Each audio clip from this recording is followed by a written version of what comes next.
정관용의 지금 이 사람.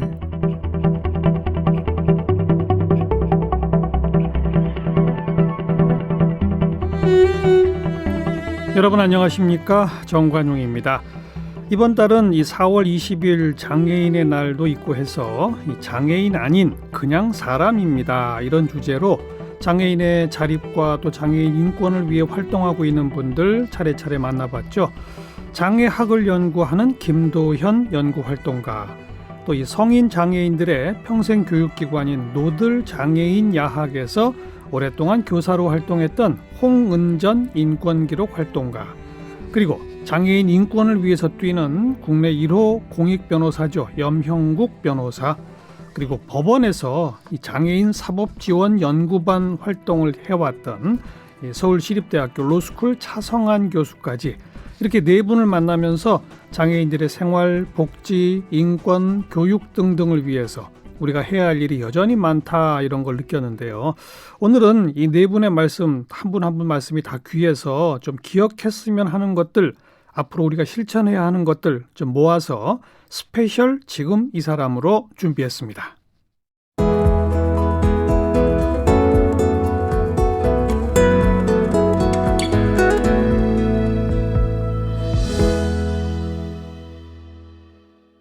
우리나라 장애인은 모두 몇 명이나 될까요? 이 보건복지부가 조사한 2020년도 등록 장애인 현황을 보면 지난해 등록된 장애인이 263만 3천 명, 전체 인구의 5%입니다. 그런데 장애의 기준을 어디에 둘 것이냐, 여기에 따라서 장애인 숫자는 완전히 달라질 수 있다고 그래요. 노들장애학 국리소의 김도현 연구활동가 얘기 들어보죠. 이게 사실은 이제 장애인을 어떻게 정의할 거냐, 사실 이게 굉장히 사실은 제각각이에요. 예를 들면 이제 우리나라 인구의 어느 정도가 장애인 물어보셨는데, 이제 우리나라는 대략 한 5% 정도가 장애 인구로 잡힙니다. 그런데 이제 WHO, 그러니까 세계보건기구죠. 여기서 이제 세계 장애 보고서를 이제 발간을 하는데요. 여기서는 전 세계 인구의 15% 정도를 그래요? 장애인으로 보고요. 그래서 예컨대 영국 같은 경우는 거의 딱 그 WHO의 수치랑 같아요. 한 15% 정도가 장애인구고, 미국 같은 경우는 한 20% 정도가 장애인. 5명 중에 1명? 그렇죠. 그건 잘 납득이 안 되는데요. 그 기준이 뭐죠, 그러면? 그러니까 사실은 이제 장애인이라고 하면 예컨대 어떤 우리가 소위 말하는 정상적인 사람들과 다른 손상을 가졌다, 이렇게 이제 사람들이 생각을 하거든요. 지체장애, 발달장애 뭐 이런, 그렇게. 그렇죠. 그러니까 심신의 어떤 손상을 가지고 있다. 근데 이 인간이 몸에 갖고 있는 손상이라는 차이는 있고 없고가 아니라 하나의 연속체를 이루는 차이잖아요. 네. 그럼 도대체 이 차에서 어디를 끊어서 여기까지를 장애라고 할 거냐? 이것은 비장애야. 이제 이 기준이 다 다를 수 있는 거예요. 그렇죠. 그렇게 어떤 손상의 정도를 갖고도 다르고요. 예컨대 이제 뭐 간단히 말씀드리면 이제 외국에서는 예컨대 이제 에이즈, HIV 바이러스 이제 감염자 같은 경우도 장애인. 뭐 좀 우리가 소위 비만이라고 하는 뭐 이런 것도 장애에 포함될 수 있고요. 그래요? 그리고 이제 조금 되게 낯서실 수 있는데, 근데 스웨덴 같은 경우에는요, 외국에서 어떤 사람이 이민을 와요. 근데 아직 스웨덴어를 잘하지 못해서 사회생활에 어려움을 겪게 되면 이런 이주자도 장애 범죄에 포함이 됩니다. 그러니까 장애 범죄라는 게 사실은 알겠어요. 나름이다 보니까 그 인구 비율이 굉장히 이제 차이가 많이 나는 거죠. 그냥 저처럼 그 간단하게 이렇게 퍼뜩 떠오른 이미지가 이런 거예요. 태어나면서부터 소아마비로 한쪽 다리를 전다. 아니면 뭐 교통사고를 당해서 한쪽 다리를 못 쓰게 됐다. 뿐 아니라 관절염을 앓아서 다리가 좀 불편하다. 그렇죠. 다 똑같은 장애죠, 그러니까. 그렇죠. 그런 거죠. 그리고 이제 또 장애 인구가 이제 점점 늘어나는 거는 이제 전 세계적으로 어쨌든 우리나라도 마찬가지지만 이제 그 점점 많은 사회 국가들이 이제 고령화가 되잖아요. 수명이 늘어나게 되면 그러면 이제 우리 몸이 이제 노화가 되다 보면 몸의 어느 부분에 노령 인구분들은 그렇죠. 대부분 장애를 갖고 그렇죠. 있게 되는 거죠. 네. 그러니까 점점 장애 인구는 아마 앞으로 더 늘어날 가능성이 이제 많다고 봐야죠. 그리고 이렇게 개념을 넓히면 넓힐수록 다 후천적 장애인이네요. 거의 그렇죠. 대부분. 예, 그렇습니다. 그래서 실제로 이건 어느 나라 이제 장애 인구 통계를 봐도 비슷한데요.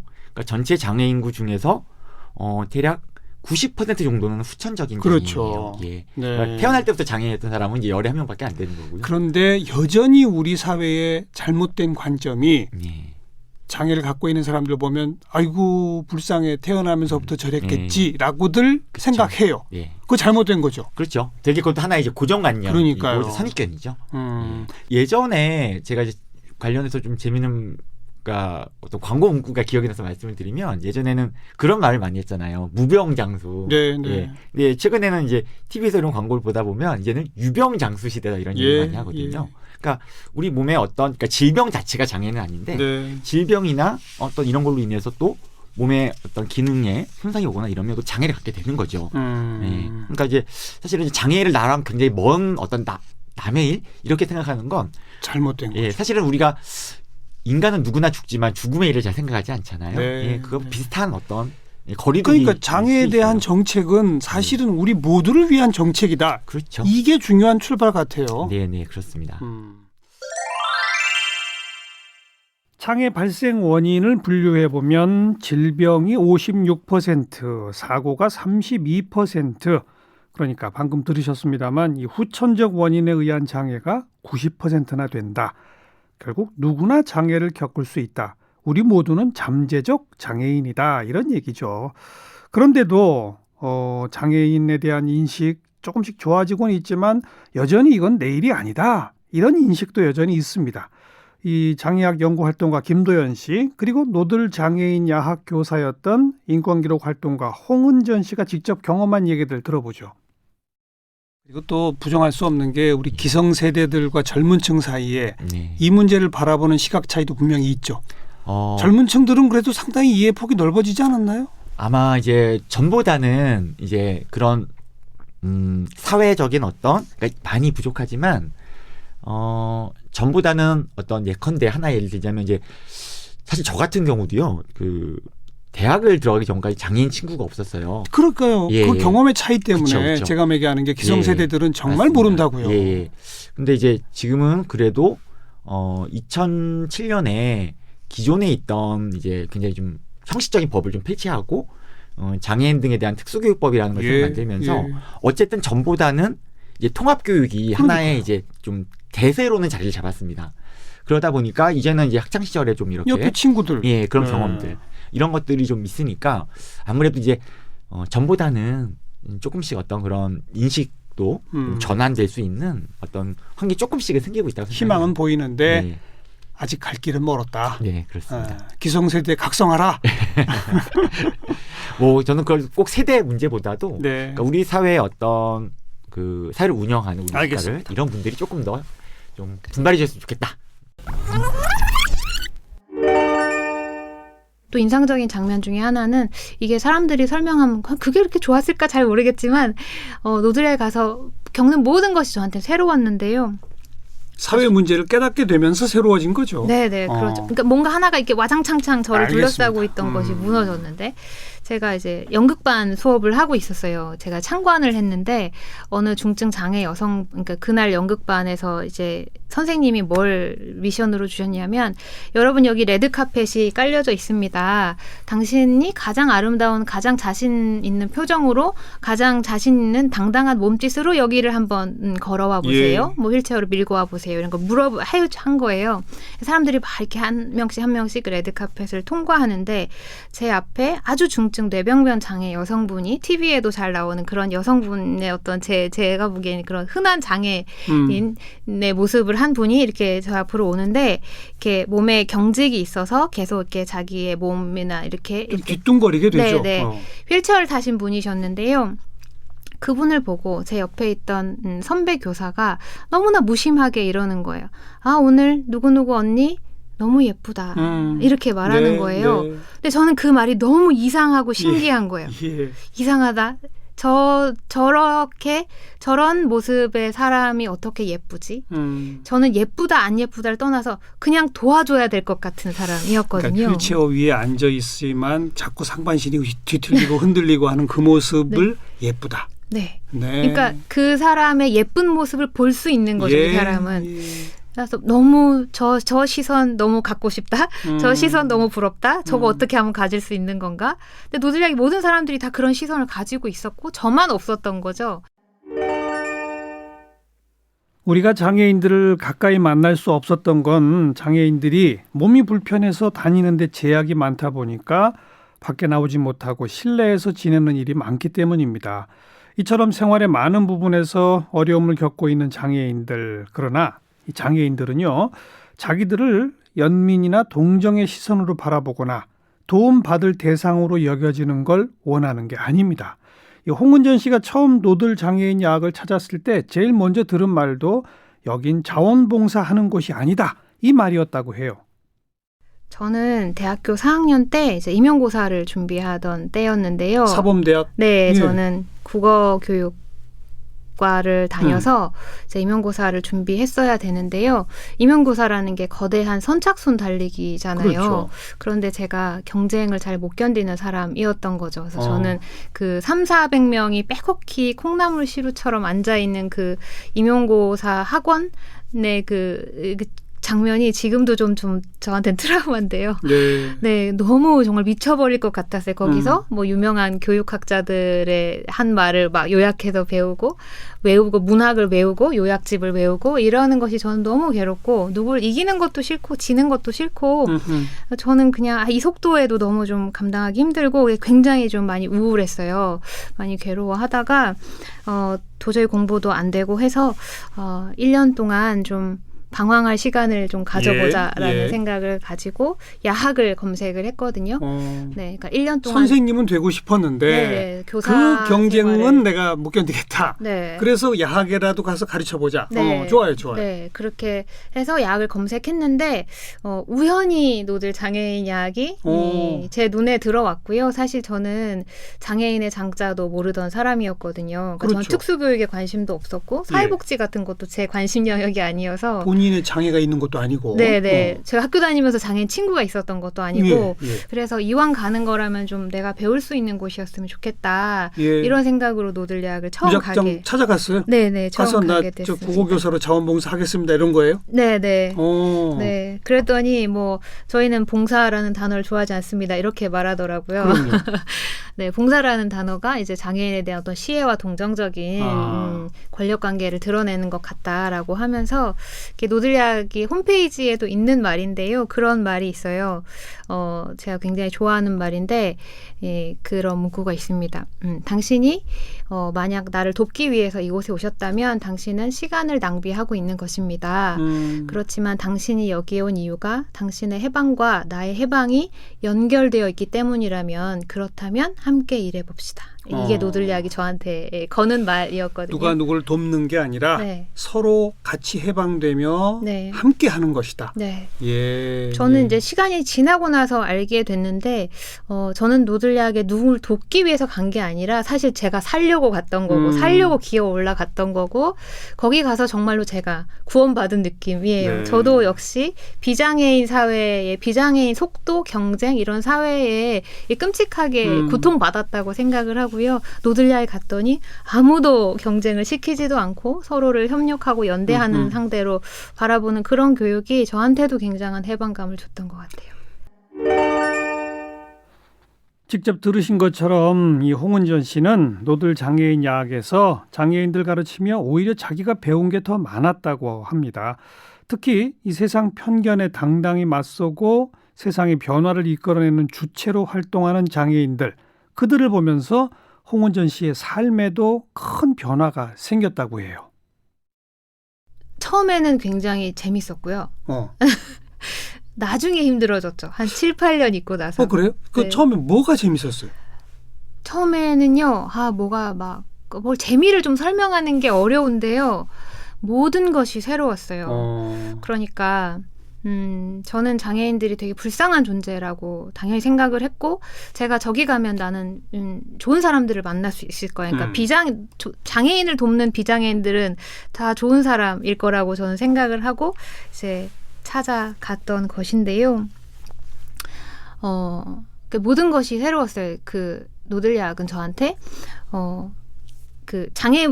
제가 만났던 장애인들이 굉장히 충격적이었는데 그들이 네. 겪는 현실이. 근데 지나고 나서 생각해 보니까 그 장애인의 현실이 너무 열악해서 내가 충격을 받았니 하면 그건 아니었던 것 같아요. TV에 많이 나왔으니까요. 저도 아니까 제 발로 찾아갔던 거죠. 그런데 내가 뭐에 충격을 받았을까라고 생각을 해보면 그 장애인이 이렇게 사는 것은 문제야라고 말하는 그 존재들이 저한테 되게 충격적이었던 것 같아요. 네, 그러니까 저는 그걸 문제라고 생각해서 간 게 아니에요. 도와주러 간 거죠. 이 상황은 그냥 어쩔 수 없는 것이니까 비장애인이 나 대학 나왔으니까 가서 도와줄 거야. 이렇게 생각을 했는데 노들야학은 저한테 딱 선을 긋는 거죠. 네가 생각하는 그런 관계는 맺지 않을 거야라고 저한테 아까 얘기했던 그런 말을 한 거고. 이렇게 말하는 거야. 네가 타고 온 버스도 문제다. 네가 타고 온 지하철도 문제다. 그렇구나. 네가 받은 학교 교육도 문제다. 사회가 문제죠. 모두가 문제다. 온통 문제다. 우리는 그것을 바꿀 거다. 네. 네, 이렇게 말하는 그것이 뭔가 장애인에 대한 편견이 무너졌다, 사라졌다 이렇게 말하기엔 좀 너무 간단한 것 같고요. 저는 세상을 바라보는 시선이 완전히 바뀌었던 것 같아요. 우리 사회가 성장하면서 장애인 복지나 인권 정책 조금씩이나마 다양해지고 있긴 합니다. 그런데 여기까지 오는데도 참 오랜 시간이 걸렸죠. 국가가 이 청각 장애인들에 대해서 법정에서 이 수어 통역 비용을 지원해 주는 거, 또 시각 장애인 분들을 위해서는 이 판결문을 점자로 만들어서 서비스하는 거, 이게 시작된 게 불과 1년밖에 되지 않았답니다. 그래서 서울시립대 로스쿨 차성환 교수는 이제서야 시작이다. 이 법원 내에 장애인 사법지원 연구반 활동도 지속되어야 한다. 이렇게 얘기하네요. 수어 통역 형사 절차 비용 부담. 예. 비용 겨우 그 정도 되는데도 7, 8년이 걸려요? 왜 그래요? 저도 사실은 그 당시에 되게 열심히 해주셨고 저도 참여해서 기쁘게 했는데 조금은 아쉬운 게 그 당시 법원 이후에 이제 좀 전개 과정이 좀 아쉬운 게 약간은 좀 어떤 그 가이드라인 하나로 너무 이렇게 뭔가 일이 끝났다는 느낌의 어떤 홍보나 또는 이제 인식만 개선하면 된다 이렇게 갔던 게 조금 아쉬운 것 같습니다. 실제 제도를 바꾸고 규정을 바꾸고 하는 그 작업을 했어야 되는데 그게 한 5, 6년, 6, 7년 사실 그렇죠. 멈춰 있었고 이제 그래서 그 중간에 이제 유엔에서 2014년에 네. 사법부에 대해서 이 가이드라인 내용은 좋은데 이게 규범력이 있냐 사람들 잘 모르는 것 같은데 이제 법규로 만들어 봐라 이제 그런 권고도 좀 사실 나오고 네. 이제 판사나 직원들 장애 관련된 교육도 좀 제대로 해봐라 이제 이런 권고도 나왔는데 사실 법원이 한 5, 6년, 7, 8년 동안 그걸 이제 조금 제대로 못한 건 맞습니다. 근데 이제 다행히 한 2019년 그 무렵부터는 다시 좀 논의가 시작된 거네요. 예, 2차 연구반이 또 만들어지고 하면서 어찌 보면 이제 제대로 된 첫 걸음 떼기 시작한 거 아니에요? 맞습니다. 본격적인 지금 활동은 이제 시작이고 이제 다만 장애 사업지원 연구반은 이제 TFT 비슷하게 이렇게 기간을 가지고 한 거라 사실 2차는 이미 끝났습니다. 이제 가이드라인 내고 몇 가지 중요한 일 하고 끝나서 언제 또 3차가 될지 모르는데 이제 밖에서 또 여기 전문가분들이나 아니면 장애 단체나 시민 단체나 또 언론에서 3차 연구반도 빨리 만들어서 하라라고 얘기해 주시면 더 목소리를 내야죠. 예. 장애인들이 원하는 건 거창한 게 아닙니다. 장애인들도 지극히 평범한 일상생활을 할 수 있도록 각종 제도를 만들어 달라 이거예요. 이렇게 법 제도를 정비하기 위해서는 전문가들이 관심을 가져야 하는데요. 이 차성환 교수는 앞으로 사법부가 조금 더 적극적으로 움직이고 또 법조인들이 힘을 보태준다면 장애인 생활에 큰 변화를 가져올 수 있다. 이렇게 얘기하네요. 우리가 이제 장애인 문제 생각하면 한 20여 년 전부터 장애인 이동권 얘기 나오기 시작했고 예, 맞습니다. 예. 그다음에 장애인 교육받을 권리 얘기 나오기 예. 시작했고 예. 장애인도 직장을 가져야 한다. 예. 이런 얘기들 많이 합니다만 예. 오늘 보니까 재판 과정 사법 절차에서도 장애인에게는 특별한 조력이 필요하다. 예. 그러다 보니 사법 절차뿐일까? 예. 행정부서에 가서 민원 제기할 때 그렇죠. 예. 또 쇼핑몰 가서 뭐 하나 사더라도 맞습니다. 사회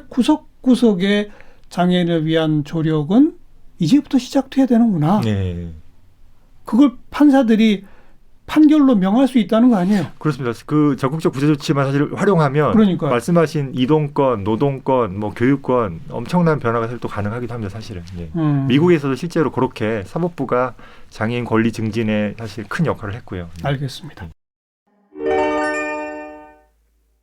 그나마 지금까지 많은 분들의 노력으로 장애인의 더 나은 생활을 위해 꽤 많은 제도와 법들이 만들어졌고 또 개정이 됐어요. 그런데 아쉬운 부분은 이 장애인 정책, 법 제도가 양적으로 증가한 만큼 현장에서 실질적 성과가 나타나야 되는데 돈, 예산이 부족해서 제대로 시행되지 못한다는 겁니다. 김도연 연구활동가의 얘기입니다. 우리나라 이제 경제 순위로 보면 이제 우리나라는 그죠 이제 10위, 뭐 11위 이런 이제 대국인데 장애 인권과 관련된 지표, 복지 수준 이런 걸 이제 OECD 한 34개국 정도가 가입되어 있는데 비교를 해보면 사실은 되게 부끄럽게도 30위 안으로 들어온 건 거의 없습니다. 그러니까 아주 단적으로 말씀드리면 우리나라의 그 장애인 복지 예산이 그러니까 OECD에서 가장 잘하는 나라가 아니라요. OECD 평균의 4분의 1 수준이에요. 그러니까 사실은 뭐 경제 얘기하고 그럴 때 뭐 글로벌 스탠다드다, 국제적 기준은 우리가 따라야지 이런 얘기 많이 하는데 사실은 우리나라 장애인 어떤 인권이나 복지 수준은 그냥 그런 좀 국제적 기준만 좀 따라가 줘도 그렇죠. 지금보다 이제 엄청나게 많이 바뀌겠죠. 그러니까 OECD 평균, 그러니까 잘해라가 아니라 평균만큼만 해도 이제 4배의 어떤 맞아요. 예산을 투여해서 정책을 펼칠 수 있게 되니까 상당히 많이 바뀌겠죠. 그 예산을 지적해 주신 게 저는 진짜 핵심을 찔렀다고 보는데요. 법을 아무리 잘 만들어도 제도를 아무리 잘 갖춰도 돈이 따르지 않으면 시행이 안 돼요. 맞습니다. 그런데 지금 복지 예산이 OECD 평균의 4분의 1이다? 네네. 아직도 멀었네요. 그렇습니다. 그래서 맨날 저희가 이제 2001년 이후에 사실은 이제 우리나라의 장애인 인권운동이 굉장히 많이 좀 대중화가 되고 정말 다양한 이제 법과 제도를 만들기 위해 치열하게 정말 많이 싸웠어요. 그래서 이제 법과 제도는 그러니까 꽤 많이 있는 것 같아요. 그러니까요. 그런데 실질적인 이제 삶이 개선되지 않는 건 그 좋은 취지의 법 나름 그다음 제도를 만들어놨지만 거기에 상응하는 이 예산을 중앙 정부도 그렇고 지자체도 그렇고 이제 투여하지 않기 때문이죠. 저상버스만 해도 사실은 그렇습니다. 저상버스가 우리나라에 도입된 게 2006년부터예요. 6년부터인데 지금도 전국적으로 저상버스 도입률은 25%를 조금 넘는 수준이거든요. 근데 국가가 처음에 제도를 만들 때는 사실은 처음 5년 그다음에 5개년 계획을 세울 때 5년 정도 지나면 한 50% 저상버스 할 거야 이랬었어요. 근데 돈을 안 주면서. 근데 20년이 지났는데도 여전히 뭐 이런 상황이라는 것. 이런 이유가 정부 잘못이에요, 여야 정치권 잘못이에요, 아니면 국민적 동의나 국민 의식이 아직 그 문제까지 신경을 안 쓰기 때문입니까? 그래요. 많이 그런 얘기들을 하셔요. 정치 하시는 분들도 그리고 정부 공무원들도 뭐 국민적 합의 이런 얘기를 하는데 사실은 법을 만들었다는 것, 국회가 그런 법을 통과시켰다는 것이 이미 국민의 대표가 만든 거죠. 만든 건데. 근데 그게 이행되도록 돈은 안 주느냐? 그건 사실은 정부의 책임이 굉장히 큰 거죠. 국가 계획을 세워놓고 실행하지 않는 것, 사실은 그거는 정부의 책임이 굉장히 크다고 봐야겠죠. 최근에 이 장애인 탈시설 지원법이 발의됐습니다. 장애인들은 이제 시설에 수용돼서 갇혀 사는 게 아니라 지역사회에서 생활하며 자립하기를 희망하는데요. 이 장애인 탈시설 지원법의 필요성 또 그 주요 내용에 대해서 염형국 변호사 얘기 들어보죠. 장애인 차별금지법이 제정됐지만 장애인에 대한 차별이 너무 만연하고 가족들이 이제 감당하기 너무 어렵고 해서 이제 시설로 가게 되죠. 반강제로 이제 가게 되고 그런 상황에서 이제 계속해서 이제 인권 침해가 벌어질 수밖에 없는 구조적인 문제들이 그래서 요즘은 있습니다. 탈시설 지원법 제정 운동 하고 계시잖아요. 그건 뭘 지원하자는 겁니까? 그거는 이제 두 가지 지원이 이루어지는 건데요. 하나는 이제 뭐 특히 코로나 상황에서 이게 사회적으로 이제 서로 격리가 돼야지 이제 코로나가 예방이 되는데 청도 대남병원이라고 하는 정신병원에서는 102명 환자가 전원이 감염이 됐습니다. 그래요. 예, 그 예방적 코호트 조치라는 미명하에 예. 그냥 계속해서 그 사람들을 같이 가두고 있으니까 코로나에 안 걸렸던 멀쩡한 사람들도 코로나에 감염이 돼버리는 그랬죠. 거거든요.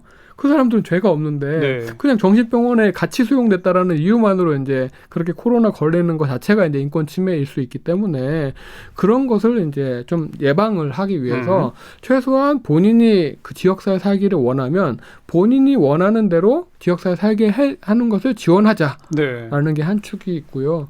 또 하나는 말씀하신 대로 이제 인권 침해가 문제가 됐던 장애인 시설, 그다음에 정신병원 이런 곳은 계속 유지하는 것 자체가 이제 사회적으로 이제 문제가 되기 때문에 그런 시설은 국가 차원에서 좀 집중적으로 조사를 하고 인권 침해가 확인이 되면 네. 시설을 폐쇄하고 네. 거기 있는 장애인들을 이제 지역사회 내에 탈시설 시키자라고 하는 것들이 또 한 축입니다. 근데 지역 사회에 가서 자립하고 살기가 참 어렵잖아요. 예. 지금 어디 뭐 직장에 취직하기도 어렵고 예. 그런 분들을 위해서 정부가 어떤 정도 지원을 해야 되는 겁니까? 사실 뭐 정부의 복지 예산이 이제 소요가 되는 부분이어서 뭐 쉽게 이렇게 해야 된다라고 말씀드리기는 어렵지만 그럼에도 불구하고 이제 전체 국가 복지 예산이 있으면 장애인 부분에 있어서는 사실 한 40% 이상이 이제 장애인 시설에 이제 소요가 되고 있습니다. 그렇죠. 근데 이제 복지라고 하면 그 대상이 되는 뭐 장애인 아동을 위해서 이제 직접 사용이 되어야 그들한테 가야 되고 되는데 또 그들의 복지가 증진이 되는 그러니까요. 것인데 그래서 장애인이 원하면 지역사회 할 수 있도록 똑같은 예산을 지역사회 지원을 해야 되는 것이지 원치 않는 시설 수용을 위해서 계속 이제 시설에 대한 예산을 투여하는 것은 이건 복지도 아니고 행복 추구권에도 이제 반하는 내용이라서 예산을 사용하더라도 장애인을 당사자의 의사를 확인해서 지역사회에 살 수 있는 그런 기반을 마련하라라고 하는 게 이제 취지입니다. 시설 위주의 예산 편성의 기본 구조부터 바꿔야 되는 거예요. 예, 그렇습니다. 오랫동안 시설에 거주했던 장애인들이 지역에 나와 자립생활을 시작하면 어려움이 많을 수 있어요. 그러니까 이 장애인 탈시설 지원 앞으로 좀 진지하게 논의됐으면 합니다. 자, 올해 장애인의 날 슬로건은 같은 길을 걷다, 같이 길을 찾다였습니다. 코로나19로 우리 일상에 많은 변화가 있었는데 또 앞으로도 변화가 예상되고요. 그런데 장애인들의 어려움은 더 많습니다. 이런 이번에 슬로건은 장애인들과 함께 같은 길을 걸으면서 새롭게 변화되고 있는 그런 미래를 만들어가자 그 의미를 담았다고 하는데요. 우리 모두가 잠재적 장애인이다 이런 생각으로 비장애인, 장애인이 같은 길을 걷고 같이 길을 찾아가는 그 과정 함께 되기를 바라겠습니다. 4월 장애인의 달 내용기획 장애인 아닌 그냥 사람입니다. 그 인터뷰 모음 스페셜 정관용의 지금 이 사람 여기서 마치겠습니다.